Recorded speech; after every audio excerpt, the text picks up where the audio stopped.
오늘은 구원무가 왜 진짜 무서운 사람인지, 그리고 구원무와 길채의 혼인을 왜 의심해봐야 하는지 얘기해보겠습니다. 하지만 그 전에 구독자 여러분께 사과드리겠습니다. 그동안 장현과 길채의 사랑을 응원했던 저로서는 구원무와 길채의 혼인이 성사되지 않기를 바라는 마음이 컸습니다. 그래서 대부분의 영상을 그쪽에 포커스를 맞추고 제작했습니다. 적어도 파트 2에서만큼은 밤사 스토리가 아닌 다른 반전을 줄 거라고 믿었기 때문입니다. 그런데 보란듯이 예상은 빗나갔고 결국 구원무와 길채는 혼례를 치렀습니다. 이에 몇몇 분들이 저에게 조롱하는 댓글을 다시고 예상이 틀렸다며 심한 악플을 다는 분들도 있습니다.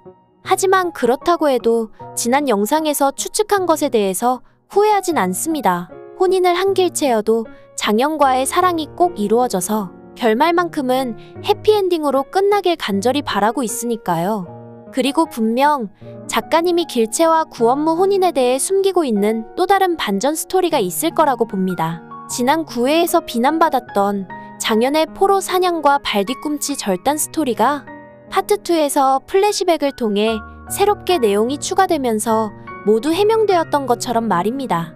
즉 길채가 구원무와 혼인을 올릴 수밖에 없었던 그 이유가 언젠가는 플래시백을 통해 다시 해명될 거라고 믿습니다.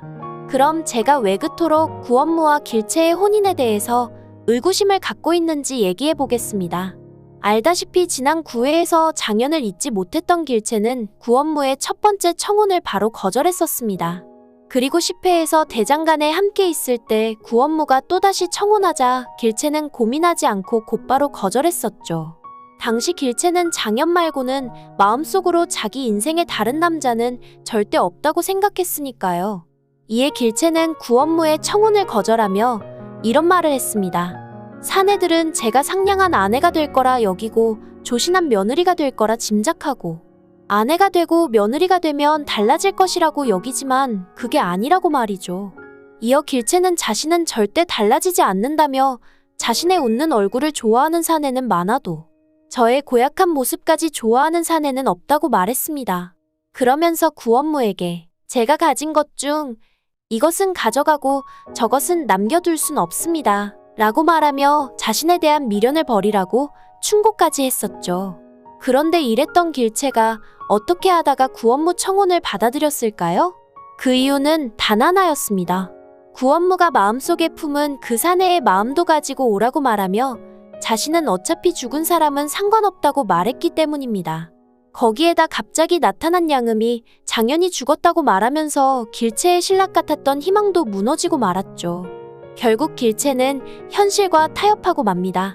전쟁통에서 살아남은 가족과 종종이와 방둔애 그리고 은혜 가족까지 모두 배불리 먹이고 챙기기 위해서는 구원무 집안에서 운영하는 대장간이 필요했으니까요. 그뿐만 아니라 구원무가 아버지를 챙기는 모습에 믿음이 가기도 했었죠. 이에 길채는 청혼을 받아들이고 함을 받던 그날 밤 자신을 따라다니던 장현의 환영을 바라보며 이렇게 말했습니다. 이젠 오지 마셔요.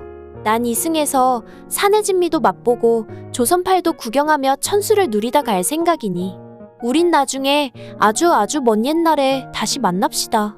그렇게 장현을 떠나보낸 길채는 구원무를 믿고 혼인을 결정했고 나중에 장현이 살아 돌아왔음에도 결국은 구원무와 혼례를 치렀습니다. 그런데 지난 12회에서 우리가 몰랐던 구원무의 모든 정체가 탄로나면서 큰 충격을 주고 말았죠. 길채가 납치되어 심양에 끌려갔을 때 그는 길채를 염려하고 걱정하는 것이 아니라 장현과 도망쳤다 단정짓고 길채를 의심부터 했으니까요. 그리고 이때 구원무가 남현준과 은혜에게 했던 말 기억하시나요? 남현준은 믿겠지만 은혜가 자신을 또 속이고 내 처가 떠나는 것을 도운 것이 아니냐고 말한 부분 말입니다. 전 솔직히 구원무의 이 말에 큰 충격을 받았습니다. 길채와 장현이 도망치던 그날 밤 남현준이 무엇을 했고 은혜가 길채를 도왔다는 것까지 구원무가 다 알고 있었기 때문입니다. 이 말은 즉 구원무가 알게 모르게 모두에게 사람을 붙여서 다 감시하고 있었다는 반증이니까요. 그러고 보니 지난 9회에서 구원무가 길채를 구한 것도 다 계획된 게 아닐까 싶네요.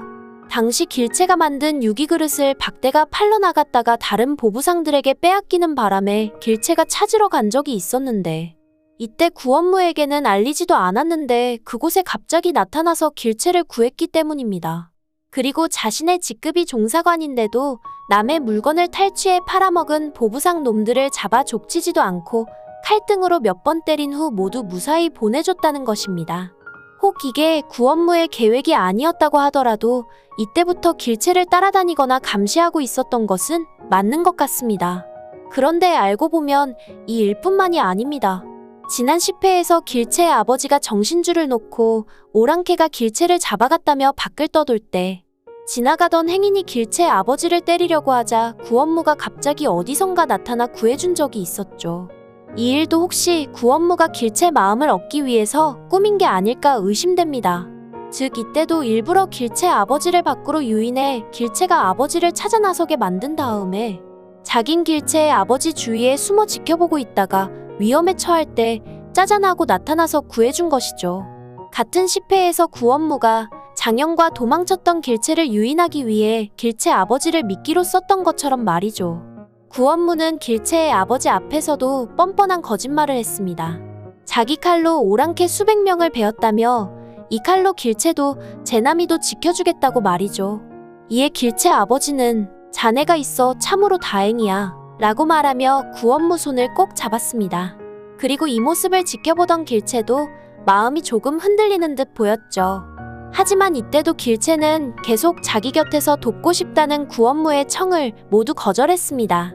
그러다가 량음이 장현이 죽었다고 거짓말을 하면서 혼인을 결정하는 결정타가 되고 말았죠. 참고로 이때 구원무는 길채가 강화도 일을 다시 묻자 자신이 구한 것이라고 거짓말을 하기도 했습니다. 두 번째로 구원무에게 가장 충격적인 모습을 목격한 것은 바로 량음에 대한 행동이었습니다. 구원무는 길채 소식을 들고 온 량음의 말을 믿기는커녕 죄인들처럼 끌고 가 치도곤을 해서라도 정보를 캐내라고 했으니까요. 그런데 구원무는 어떻게 량음이 말도 안 했는데 장현의 사람인 걸 미리 알았을까요? 혹 자신의 혼례 때 량음에게 노래를 부탁할 때부터 뒷조사를 통해 모두 알고 있던 것이었을까요? 정말 구원무의 모습이 어디까지가 진실이고 거짓인지 궁금해집니다. 그러고 보면 구원무가 길채에게 죽은 사내에 대한 연정을 가지고 시집오라고 했던 것도 다 거짓이었나 봅니다. 즉 장현을 이미 죽은 사내라고 생각했으니 길채의 그런 마음 따윈 자신에게는 아무 상관없었던 것이죠. 그러다가 이번 일로 그 숨겼던 본색이 적나라하게 모두 드러나고 만 것이죠. 그래서일까요? 길채의 피 묻은 서신을 받고 나서 청으로 떠날 때도 진짜 구하러 가는 것은 맞는지 의심이 들더군요. 초행길에 그 먼 길을 가면서도 칼 잘 쓰는 부하 몇 명 데려가기는커녕 박대를 데려갔으니까요.